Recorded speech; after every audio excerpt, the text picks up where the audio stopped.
Hello student, very warm welcome in Prachi foundation online classes. And student, आज हम दोबारा से एक नए चैप्टर के साथ है और आज हमारा चैप्टर है कंबशन और ये चैप्टर नंबर 7 है और इसका आज हम लेक्चर नंबर 1 करने वाले हैं। आज हम जिन टॉपिक को कवर करने वाले हैं वो है introduction, combustion and condition required for combustion. तो स्टूडेंट, आज का चैप्टर बहुत ही इंटरेस्टिंग होने वाला है, बहुत ही मज़ा आने वाला है। मज़ा इसलिए आने वाला है क्योंकि इससे पहले का अगर चैप्टर आपने पढ़ा है तो ये बहुत ही इजी चैप्टर लगेगा आपको। और इजी चैप्टर के साथ साथ आपको इसका कॉन्सेप्ट, जिस चीज़ के लिए आप यहाँ पर आए हो, वो कॉन्सेप्ट आपका बहुत अच्छे से क्लियर होगा। तो स्टूडेंट, जैसा कि हम जानते हैं कि ऐसे मटेरियल जो बर्न होने पर, यानी बर्न तब हो गए with the help of oxygen, ठीक है, जब वो ऑक्सीजन के साथ या ऑक्सीजन की मदद से जब वो बर्न होंगे तो वो हीट एनर्जी, कौन सी एनर्जी? हीट एनर्जी प्रोड्यूस करते हैं। उन्हें क्या बोलते हैं? उन्हें बोलते हैं कंबशन। ठीक है, अब बात करते हैं एग्जाम्पल की। तो एग्जाम्पल यहाँ से हम थोड़ा सा इसको अलग कर लेते हैं। एग्जाम्पल हम बात करेंगे कोल, और क्या हो सकता है बच्चों? को ये सब पिछले क्लास में पढ़ा है, इसलिए मैंने बोला कि ये चैप्टर बहुत आसान है। Kerosene, LPG, petrol and would. ठीक है, इन सभी को फ्यूल कहा जाता है क्योंकि आफ्टर बर्निंग ये हीट प्रोड्यूस करते हैं और उस हीट एनर्जी का उपयोग हम अपने वेरियस पर्पस को पूरा करने के लिए करते हैं। कुछ मटेरियल बर्न होने पर फ्लेम बनाते, फ्लेम जैसे ये फ्लेम, इसको बोलते हैं फ्लेम। और कई ऐसे होते हैं जैसे ये कोल जल रहा है तो इसमें कुछ इस तरीके की जो लौ है या फ्लेम है वो नहीं बनाते। जैसे कि हम कैंडल की बात करें तो कैंडल बर्न होने पर फ्लेम बनाती है, लेकिन अगर हम कोल की बात कर रहे हैं तो कोल जल रहा है लेकिन विदाउट फ्लेम। तो इस चैप्टर में हम हम क्या पढ़ेंगे कि इस चैप्टर में हम बर्निंग के दौरान होने वाली जो केमिकल प्रोसेस है उसके बारे में पढ़ेंगे। इसके अलावा हम टाइप ऑफ फ्लेम के बारे में पढ़ेंगे। चलिए आगे हम बढ़ते हैं। कंबशन, जैसा कि हमने कई बार पढ़ा है कि जब हम मैग्नीशियम रिबन को बर्न करते हैं तो एयर की प्रेजेंस में, ठीक है, तो एयर की प्रेजेंस में वो एयर यानी ऑक्सीजन की प्रेजेंस में ये फायर इजीली कैच कर लेता है और ड्यूरिंग बर्न होने के दौरान ये हीट एंड लाइट प्रोड्यूस करता है। क्या प्रोड्यूस करता है? हीट एंड लाइट प्रोड्यूस करता है। इसके अलावा अगर हम सिंपल पेपर भी बर्न करते हैं तो उसके दौरान भी हीट और लाइट प्रोड्यूस होगा। ठीक है, अगर हम सिंपल पेपर भी जलाते हैं। इसके अलावा अगर हम, जैसे हमने पीछे कोल को बर्न किया था, तो वो भी क्या देता है? सेम चीज, हीट एंड लाइट। तो ऐसे मटेरियल कि जब हम उन्हें ऑक्सीजन की प्रेजेंस में, ठीक है, उनको हीट किया जाता है या उनको जलाया जाता है तो आसानी से वो आग जो है वो पकड़ लेते हैं और उस दौरान जो है वो हीट एंड लाइट प्रोड्यूस करते हैं। ऐसे मटेरियल को कंबस्टिबल मटेरियल कहा जाता है। यानी ऐसे मटेरियल कि जिन्हें ऑक्सीजन की हेल्प से या ऑक्सीजन की प्रेजेंस में हीट किया जाता है तो आग को आसानी से पकड़ लेते हैं। और आग पकड़ने के बाद क्या होता है? वो हीट एंड लाइट जो है वो प्रोड्यूस करते हैं। ऐसे मटेरियल को कंबस्टिबल मटेरियल कहा जाता है। ठीक है, चलिए अब यहाँ पर बच्चों मैं एक चीज़ आपको बता दूं कि प्राची फाउंडेशन के अगर आप पेन ड्राइव क्लासेस में आते हो तो यहाँ पर science, math, social science and English की पेन ड्राइव क्लासेस अवेलेबल है। और इस पेन ड्राइव में आपको पूरे चैप्टर तो फुल एक्सप्लेनेशन के साथ मिलेंगे। प्लस एक्स्ट्रा इसमें क्या मिलेगा आपको? एक्स्ट्रा आपको ये मिलेगा कि हर एक चैप्टर की आपको बैक एक्सरसाइजेस के जो सॉल्यूशन है वो मिलेंगे। इसके अलावा आपको इनसाइड द चैप्टर क्वेश्चन बना के और उसके सॉल्यूशन मिलेंगे। प्लस आपको मिलेगी प्रैक्टिस वर्कशीट, जो कि हर चैप्टर की आपको एक सेपरेट वर्कशीट मिलेगी, जिसमें कि स्टूडेंट आपके जो चैप्टर है वो कॉन्सेप्ट अगर आपने अच्छा से समझा है तो ये वर्कशीट आपको फुल मार्क्स लाने में बहुत हेल्प करेगी। ठीक है, बड़े आगे चलिए। तो यहाँ पर मैं कंबशन लिखा है, ठीक है। तो अब हम बात करते हैं कि कंबशन आखिर है क्या। ठीक है, तो ऐसी केमिकल प्रोसेस जिसमें किसी सब्सटेंस को एयर या फिर ऑक्सीजन में बर्न किया जाता है, यानी उसकी मौजूदगी में बर्न किया जाता है, और उसके बाद वो हीट एंड लाइट जो एनर्जी है वो प्रोड्यूस करता है या रिलीज करता है। तो ये जो पूरी प्रोसेस होती है स्टूडेंट, इसको बोलते हैं कंबशन।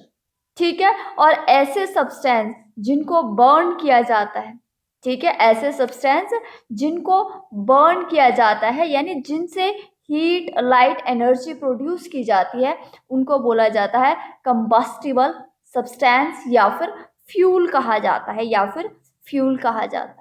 ठीक है स्टूडेंट, अब जैसे स्टूडेंट अगर हम बात करें कि यहाँ पर एक चीज और बात कर लेते हैं कि ये जो फ्यूल है वो सॉलिड में भी हो सकता है, वो लिक्विड में भी हो सकता है। यहाँ पर शायद आपको ना दिखे, मैं इसी के आगे लिख लेती हूँ, वो गैसियस कंडीशन में भी हो सकता है, गैसियस स्टेट में भी हो सकता है। तो फ्यूल आपके पास सॉलिड, लिक्विड, गैसियस तीनों में से कुछ भी हो सकते हैं। ठीक है, जैसे कि बच्चों अगर हम फूड की बात करें तो फूड भी हमारी बॉडी के लिए एक फ्यूल की तरह काम करता है, क्योंकि जब हम फूड खाते हैं, जब हम खाना खाते हैं, उसके बाद हमारी बॉडी में केमिकल रिएक्शन होता है।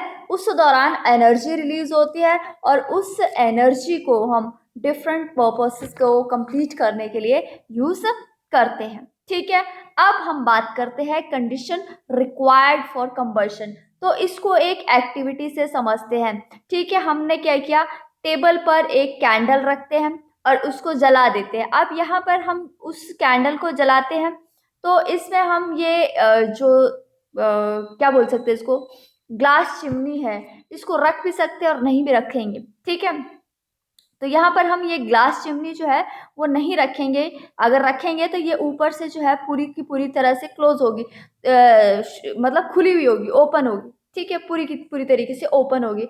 तो स्टार्टिंग में हम क्या देखेंगे, दूसरी कंडीशन रख लेते हैं पहले। तो यहाँ पर देखिए नीचे जो है वो वुडन ब्लॉक रखे गए हैं। ठीक है, हमने एक ग्लास चिमनी रखी है। ठीक है, ऊपर से ये ओपन है और नीचे से क्या किया हमने इसको कि और स्पेस दे दिया। किसके लिए स्पेस दे दिया, हवा के लिए स्पेस दे दिया। और दूसरे में हमने क्या किया कि ये जो ग्लास चिमनी है, यहाँ से जो ब्लॉक है हमने उसको हटा दिया। ठीक है, यहाँ से हमने वो जो ब्लॉक थे वो हमने हटा दिए। और तीसरी में क्या किया कि हमने ये ब्लॉक तो हटाए है, ऊपर से जो है ये हमने इसको पूरी तरीके से क्लोज कर दिया। ठीक है, पूरी तरीके से इसको क्लोज कर दिया। अब पहले केस में आते हैं। पहले केस में क्या है, इसको सफिशिएंट अमाउंट में ऑक्सीजन मिल रही है, तो जिस कारण ये इसकी जो लौ है, इसकी जो फ्लेम है वो बहुत अच्छे से जल रही है। सेकंड केस में क्या हुआ कि नीचे से हमने ब्लॉक हटा दिए, इसको ऑक्सीजन तो मिली लेकिन बहुत ही इनसफिशिएंट अमाउंट में है, जिससे ये जो लौ है वो कम लगी या फ्लिकर्स करने लगी और वो काली पड़ने लग गई यहाँ पर। ठीक है, कार्बन के जो पार्टिकल है वो कम्प्लीटली बर्न नहीं हो पा रहे, तो जिस कारण ये हल्की हल्की बुझने की कोशिश करने लगी, यानी अभी बुझने लग गई।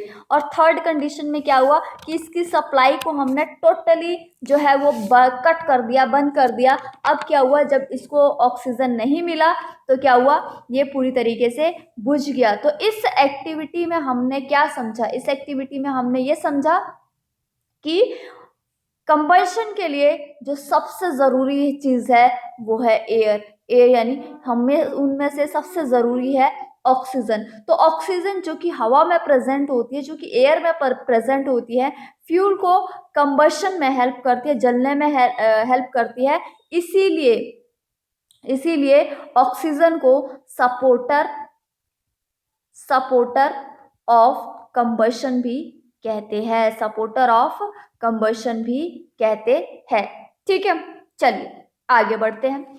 अब यहाँ पर अगर हम एक पीस ऑफ पेपर लेते हैं और एक वुडन का पीस ले, तो दोनों को अगर हम किसी चीज़ से जलाए, चलो मैच स्टिक से अगर हमने इनको बर्न कर दिया, तो इन दोनों में सबसे पहले आग कौन पकड़ेगा? सीधी सी बात है, आप बोलोगे कि अ पीस ऑफ पेपर जो है यहाँ पर जल्दी आग पकड़ेगा। तो हम यहाँ देखते हैं कि दोनों सब्सटेंस, ऐसा नहीं कि ये आग नहीं पकड़ेगा, ये भी आग पकड़ेगा, ये भी आग पकड़ेगा, लेकिन अगर पहले बात करें तो पहले ये आग पकड़ेगा।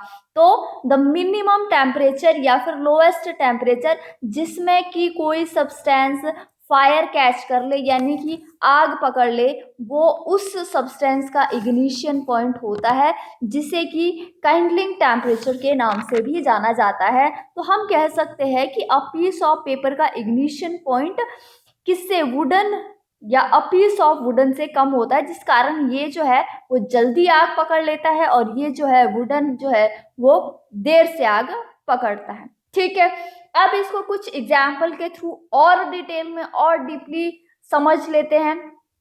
तो कुछ एग्जाम्पल से हम इग्निशन टेम्परेचर के बारे में थोड़ा डिटेल में पढ़ लेते हैं। अब अगर हम वाटर को बॉईल करते हैं, यहाँ पर 2 कप ले रखे हैं हमने, ठीक है, 1 कप और दूसरा कप, यहाँ पर हमको वाटर बॉईल करना है। तो अगर हम खाली कप डाल देंगे, पेपर कप, ठीक है, पेपर कप अगर हम डाल देंगे तो क्या होगा, ये सीधा जो है वो जलना स्टार्ट हो जाएगा। लेकिन यहाँ पर अगर हम वाटर को पेपर कप में डालते हैं और उसके बाद उसको बॉईल करेगा, बॉईल करने के लिए छोड़ेंगे, तो वाटर जो है धीरे धीरे धीरे धीरे गर्म होना स्टार्ट कर देगा। अब ये ऐसा क्यों हुआ, ये हुआ हीट एनर्जी के कारण। किसके कारण, हीट एनर्जी के कारण। पहले क्या हुआ कि पहले हीट एनर्जी पेपर कप में आई और उसके बाद वो वाटर में ट्रांसफर हुई। ठीक है, इससे ये भी हुआ कि पेपर का जो इग्निशन पॉइंट था वो वाटर के कारण अचीव नहीं हुआ, तो जिस कारण इस कंडीशन में वो जल नहीं पाई। यहाँ पर वाटर में ट्रांसफर वाटर था ही नहीं, तो जिस कारण पेपर जो है अपने इग्निशन पॉइंट को अचीव कर पाई और पेपर जो है यहाँ पर डायरेक्टली जल गया। ठीक है, इस कंडीशन को एक बार दोबारा समझते हैं ताकि आपको कंफ्यूजन ना हो। यहाँ पर क्या हुआ कि अगर हम वाटर बॉईल करते हैं पेपर कप में, तो पेपर कप जो है वो जलता नहीं है, बल्कि वाटर जो है इसके अंदर वो बॉईल होने लगता है। ऐसा इसलिए हुआ, ऐसा क्यों हुआ, ऐसा हीट एनर्जी के कारण हुआ। पहले हीट एनर्जी किस में गई, पेपर कप में आई और उसके बाद वो इसके अंदर वाटर में ट्रांसफर हो गई, और इससे ये भी हुआ कि ये जो पेपर कप है वो अपने इग्निशन पॉइंट को अचीव नहीं कर पाया, और अचीव नहीं होने के कारण वो जल नहीं पाया। और यहाँ पर क्या हुआ कि आग जो है डायरेक्टली पेपर कप से टकराई, और जिस कारण हीट एनर्जी के कारण वो ट्रांसफर नहीं हो पाई, जिस कारण हीट एनर्जी के कारण ये अपने जल्दी इग्निशन पॉइंट पे पहुंच गया और जलना स्टार्ट हो गया। ठीक है, चलिए नेक्स्ट हम बात करते हैं एग्जाम्पल नंबर 2 की। यहाँ पर एक व्हाइट फास्फोरस है कि जिसका कि इग्निशन टेम्परेचर जो होता है स्टूडेंट वो 35 डिग्री सेल्सियस होता है। गर्मियों के दिनों में हम आमतौर पर क्या होता है, जो रूम टेम्परेचर होता है वो 35 डिग्री सेल्सियस से अबव ऊपर चला जाता है, तो जिस कारण व्हाइट फास्फोरस अगर कहीं आसपास पड़ा है तो वो आसानी से, ठीक है, आग पकड़ लेता है, अपने आप आग पकड़ लेता है। ठीक है, समझ के। नेक्स्ट एग्जाम्पल की अगर हम बात करें मैच स्टिक के हेड के ऊपर, ये जो मैच स्टिक का हेड अगर किसी रफ सरफेस के साथ हम स्ट्राइक करते हैं, आसानी से उसको रगड़ते हैं, तो आसानी से वो आग पकड़ लेता है।